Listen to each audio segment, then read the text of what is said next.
Paul Hawken disait fort justement il y a quelques années, "There's no polite way to say that the way we're doing businesses is destroying the world." Donc, il n'y a pas de manière polie de dire que la manière dont on fait les affaires détruit la planète.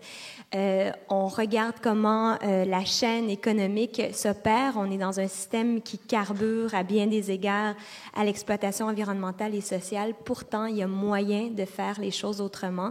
De plus en plus d'entreprises comme celles qui sont présentes ici aujourd'hui cherchent à trouver des solutions, ce qui n'est pas toujours facile dans un système qui externalise les coûts environnementaux et sociaux. Voilà pourquoi c'est si important de se mettre ensemble, chercheurs et acteurs, pour transformer les pratiques, parce qu'on le voit avec les études, que ce soit en termes de changement climatique, perte de biodiversité, contamination chimique et génétique. On regarde du côté aussi de l'augmentation des inégalités. On ne peut plus se permettre d'attendre pour passer à l'action.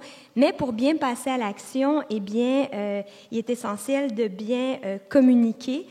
Aussi, de bien avoir les informations au départ pour prendre les bonnes décisions, être bien éclairé et bien les communiquer. Donc, on a 3 panélistes qui vont être qui vont pouvoir aborder cette question-là avec nous ce matin.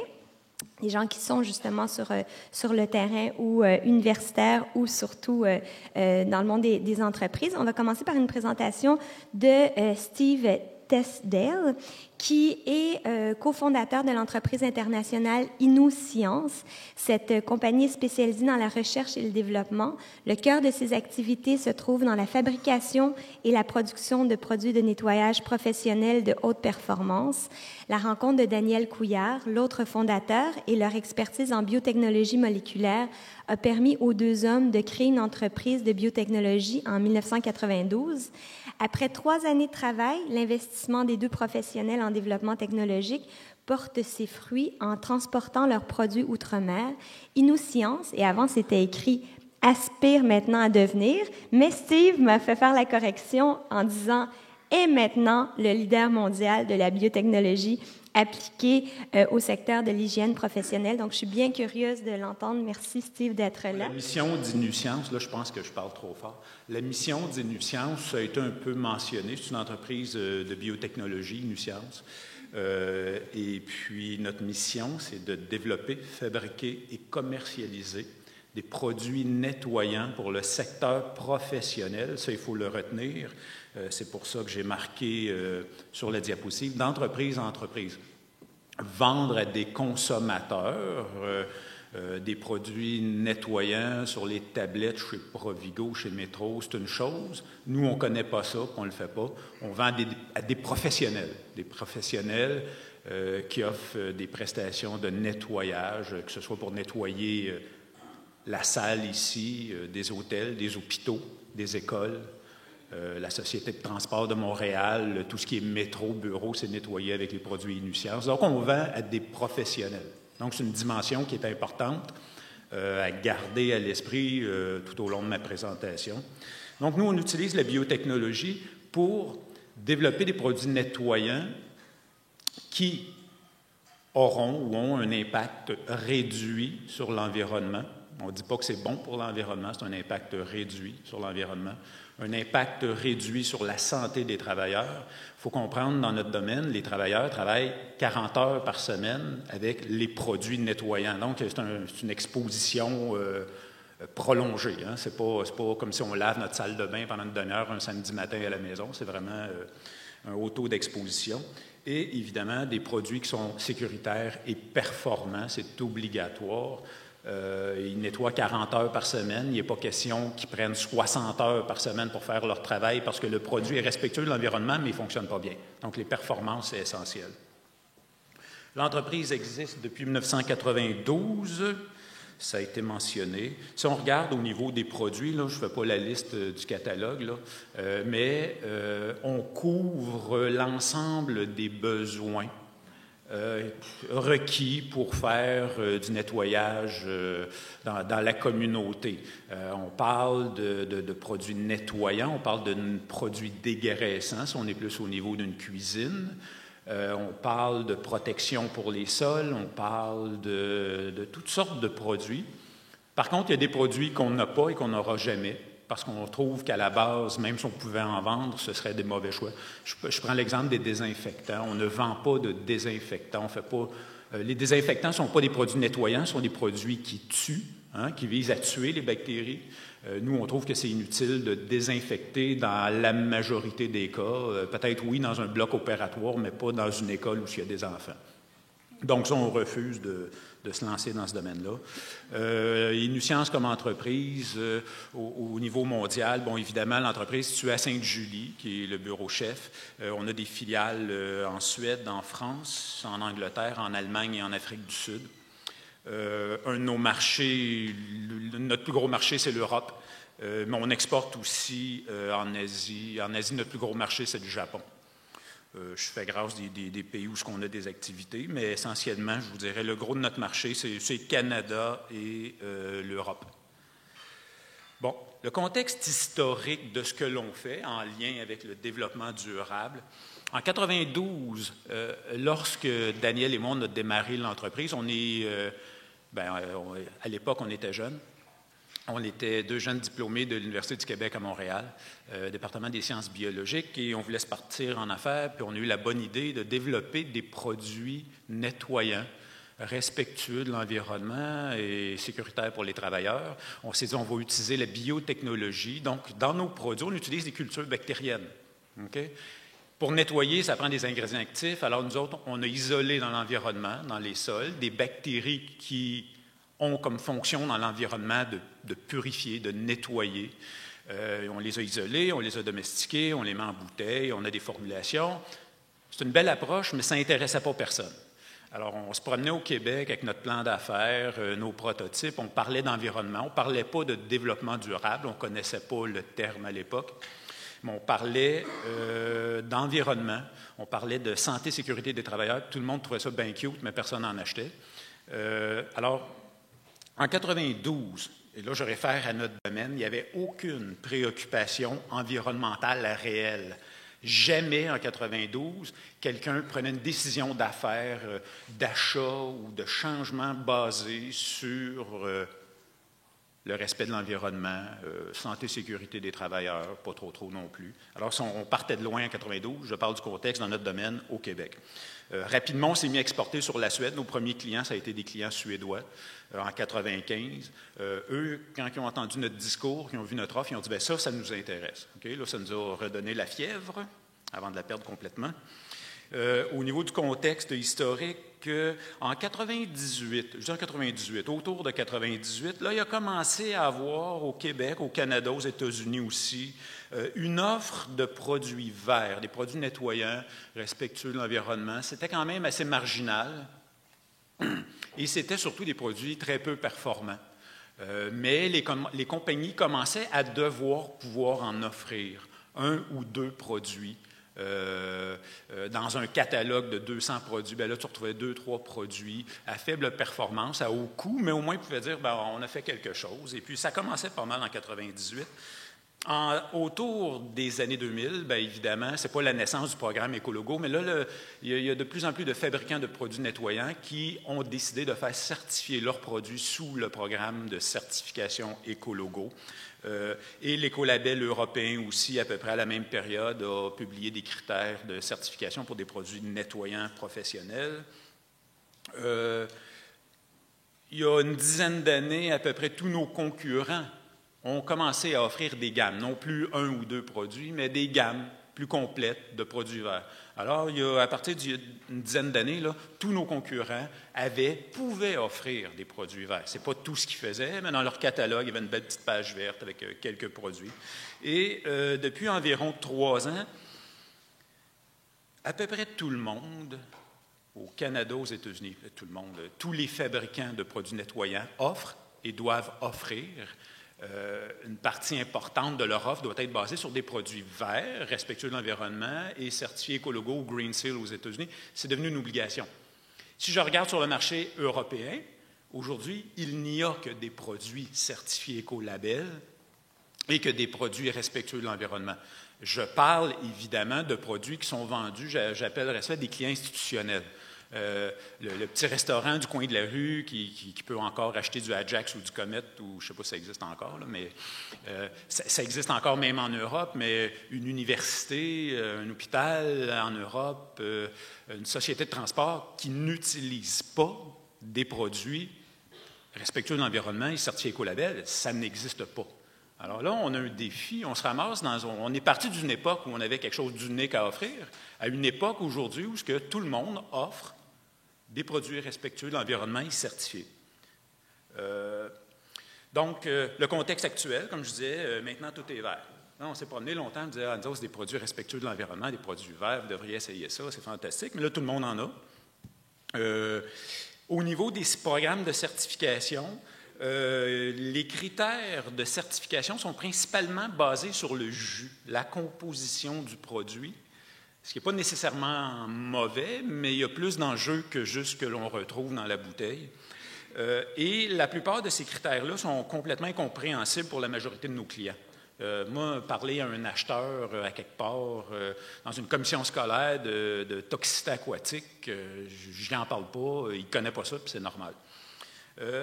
Alors, les clients sont devenus très, très, très confus parce qu'ils se font dire toutes sortes de choses. On parlait de greenwashing. Ils se sont fait compter plein de choses, des fois des choses fausses, des fois des choses vraies. Les clients sont confus, puis finalement, ils achètent la paix. Dans les appels d'offres, souvent, les produits doivent être certifiés écologos. Tu coches la case, et tout le monde s'en va en paix, tout va bien. C'est un marché qui est de plus en plus compétitif, mais de vendre des produits verts n'est plus un avantage concurrentiel dans notre domaine, c'est une obligation. Okay. Comment est-ce que nous, on se démarque au travers de tout ça?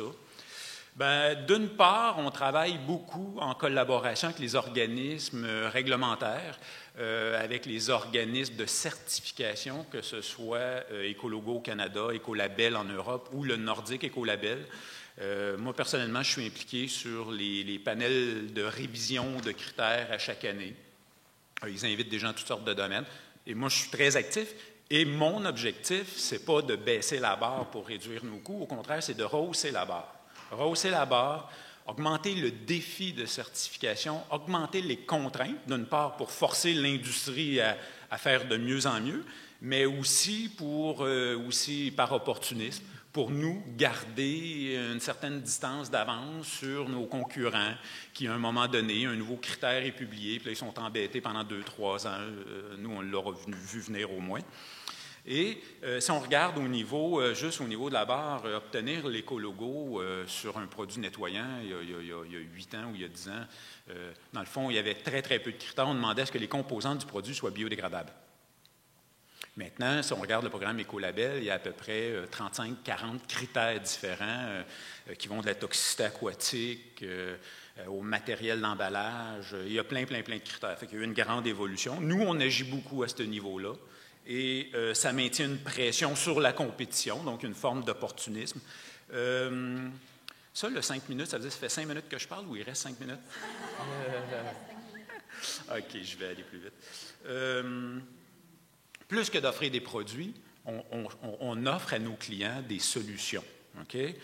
Nous, on est dans un domaine où est-ce que tu arrives devant un acheteur, tu prends une bouteille d'un produit nettoyant d'un compétiteur, une bouteille d'un produit de chez Inuscience, et là, tu essaies de parler d'impact environnemental, puis l'acheteur ne peut pas te suivre. Alors, nous, on parle de sa réalité et on offre une solution. Souvent, on rencontre des clients, une première, une deuxième, une troisième rencontre, et on ne parle pas de produits, on parle de solutions. On fait beaucoup d'information, de formation au niveau des travailleurs. Notre but, c'est de réduire le risque d'exposition des travailleurs, réduire la charge polluante, réduire les rejets de plastique, de produits, réduire le nombre de produits. On veut toujours vendre le plus petit nombre de produits. Hein? Pourquoi utiliser, je ne sais pas, je prends un exemple, nettoyer une chambre d'hôtel, c'est courant que les gens qui travaillent utilisent 10-12 produits, alors qu'en réalité, on peut le faire avec 2 produits. Nous, on cherche toujours à limiter le nombre de produits. On fait beaucoup d'éducation au niveau de la réduction des désinfectants, qui sont des produits très, très nocifs à plein de niveaux. Et aussi, il y a une notion de réduction de frais, de coûts, d'approvisionnement, puis tout ça. Dans le fond, nous, ce que l'on offre, c'est de faire mieux en utilisant moins. Okay? C'est l'approche de la réduction. Moins de produits, moins de logistique, moins de transport, des produits concentrés, une offre simplifiée. C'est ce que l'on offre. Et on offre aussi à nos clients de s'engager dans la gestion du changement. Et toute personne, toute organisation qui veut faire un changement, il y a un défi. Je vais prendre un exemple bien concret. Société de transport de Montréal, c'est 9000 employés. Il y a eu un appel d'offres il y a 2 ans. On a remporté l'appel d'offres.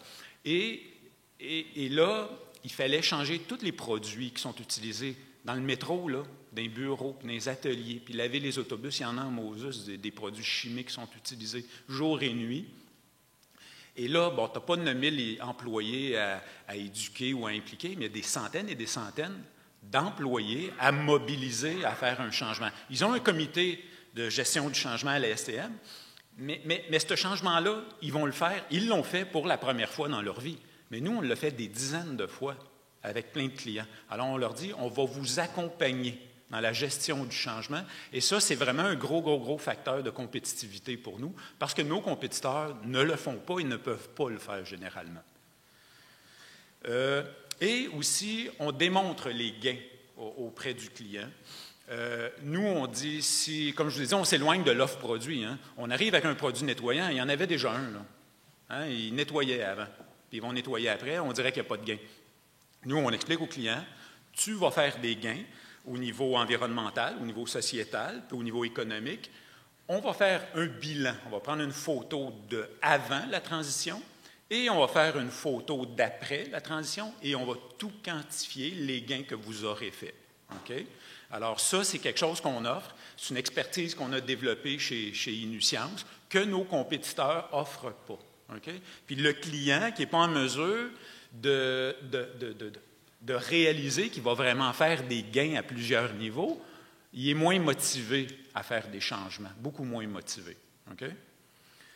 Donc, c'est juste un exemple, un modèle qu'on va passer. On fait une analyse vraiment sur plusieurs points, des exemples de gains, que ce soit au niveau de la réduction d'émissions de COV, toxicité aquatique, d'utilisation de contenants sous pression, de produits inflammables.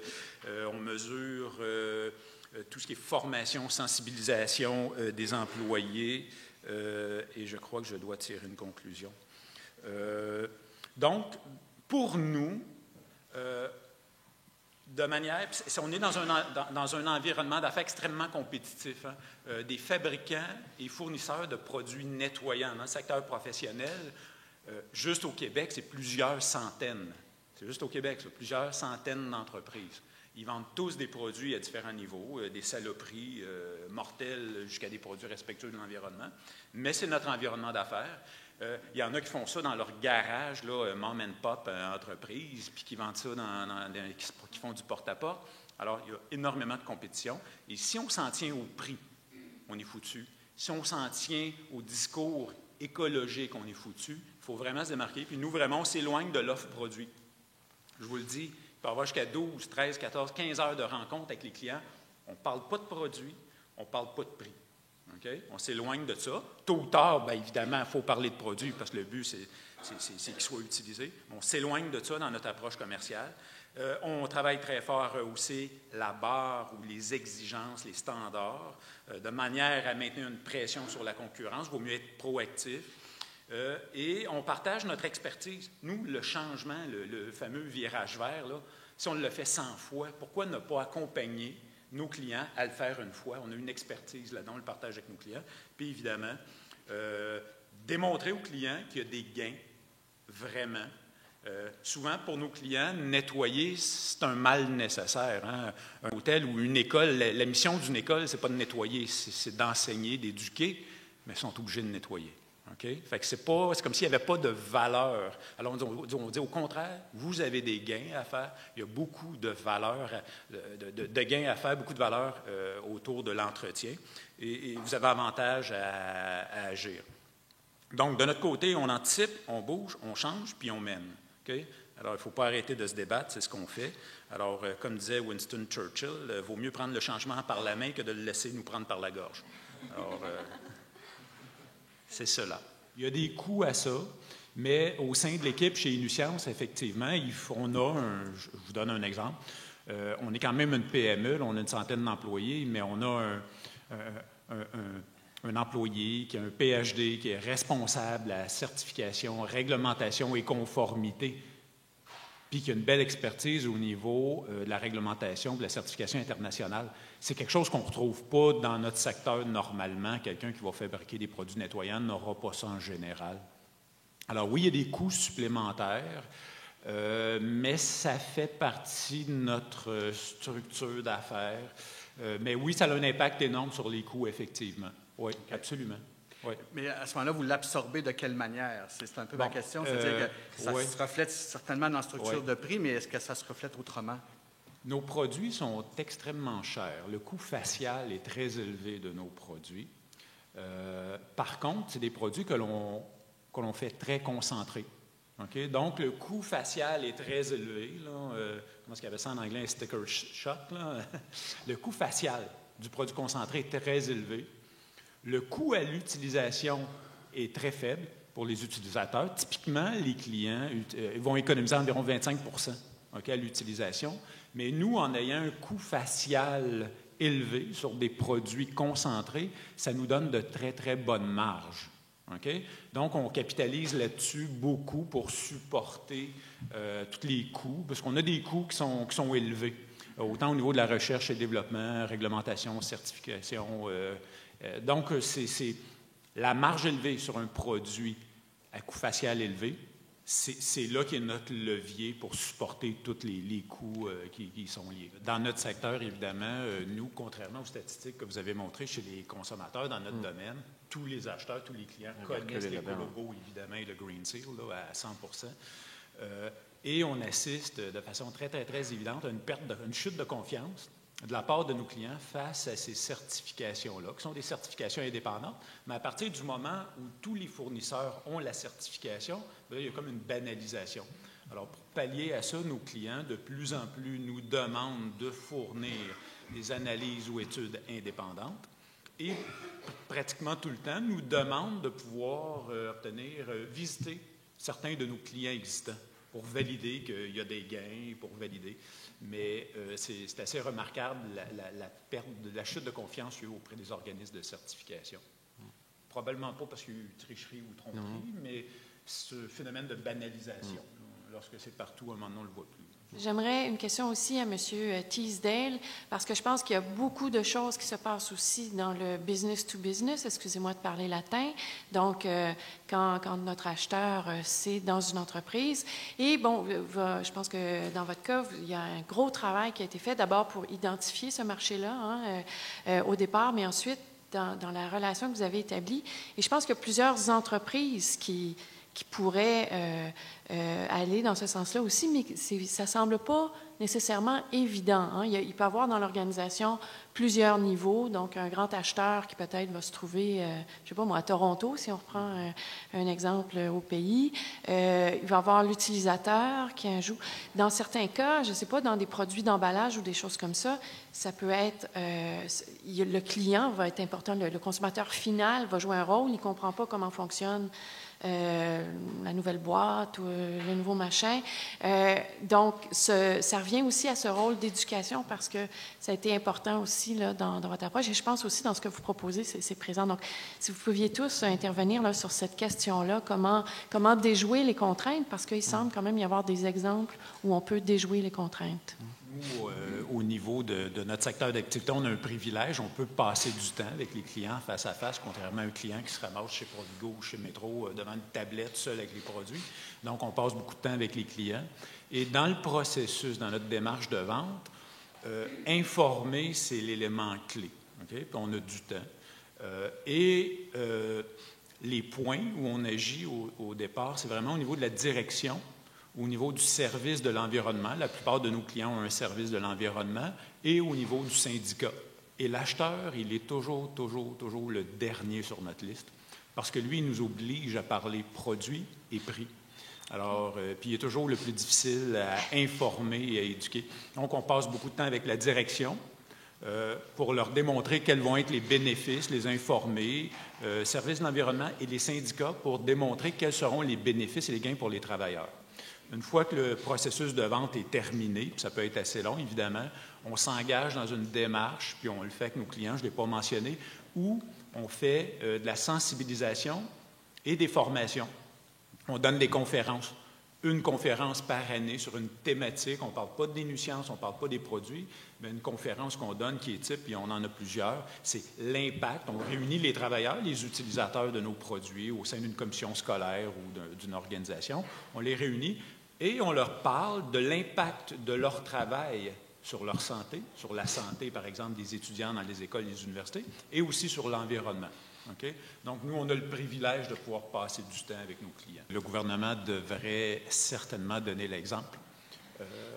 Puis, on vend beaucoup plus, nous, à des entreprises qu'à des ministères ou des gouvernements. En fait, très, très peu.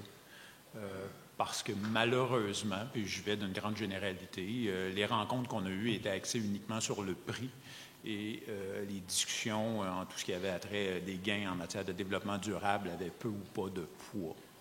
Alors, je ne vous dis pas que c'est comme ça partout dans le monde, mais au Québec, on a abandonné l'idée d'essayer de faire la promotion de nos produits.